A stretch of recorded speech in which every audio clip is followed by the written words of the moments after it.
Vibration and Hibiki. In Japanese, Hibiki is most commonly translated as an echo, but it can also mean resonance, a big noise, or reverberation. It can describe a sound or sensation that persists, like a gong.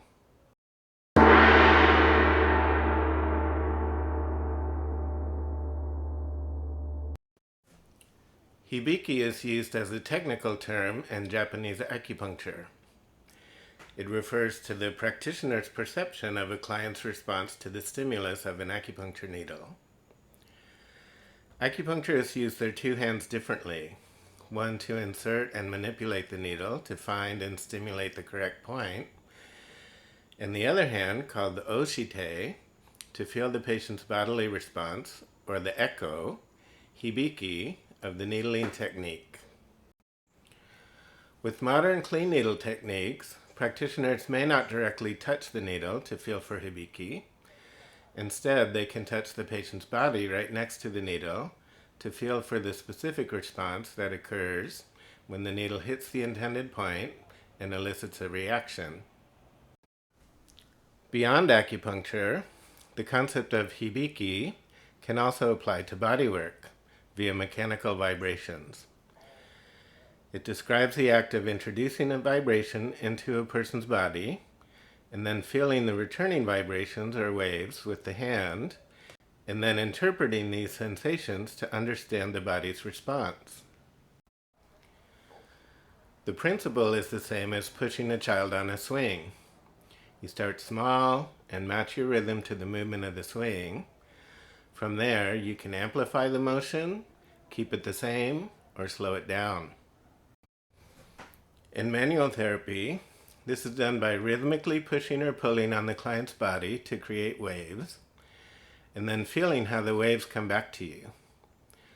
The whole set of balloon exercises and other models in this course is designed to get you familiar with how that works and get some practice and experience developing the skill and understanding the principles. The models will be very helpful if you make them and practice with them. For this balloon, so I'm going to be feeling the vibration that I put in, plus the reflections of all these other vibrations and waves that are happening and how they come back to where I'm touching. Sound waves are mechanical waves that travel through air or other fluids and become sounds when those mechanical waves enter your ear and are converted into sound. The principles of how those mechanical waves behave are identical, whether you're hearing them with your ears or feeling them through your hands. So you can develop the capacity to feel mechanical waves in your client's body in the same way that you can echolocate a sound by hearing it. That is using your hands the same way that a medical ultrasound machine works. You can send a vibration with one hand and receive it with the other, or even learn to both send and receive with one hand at the same time. The key to doing this is to relax. To do that, you need good body mechanics. We will talk about that throughout the program, and specifically in other lessons, but here's a brief description. As we will see, all motion originates in the dantian, or lower abdomen. Pushing force travels through your bones, and pulling force travels through your fascia. You can generate vibration and waves in your client's body by either rhythmically pushing, pulling, or alternating between the two. I will be talking about and demonstrating this principle throughout the course, but here I will give two examples. Both of these are based on pushing, but the same principles apply when you are pulling on your client. The first is about straight pushing rhythmically. The second is how to generate a vibration rotationally. Both can be done with very little effort while keeping your hands very relaxed and sensitive to the information that comes back to you via the waves that you are inducing. The first way is to position yourself and orient yourself so that your skeleton makes a bridge between the floor and your point of contact with your client.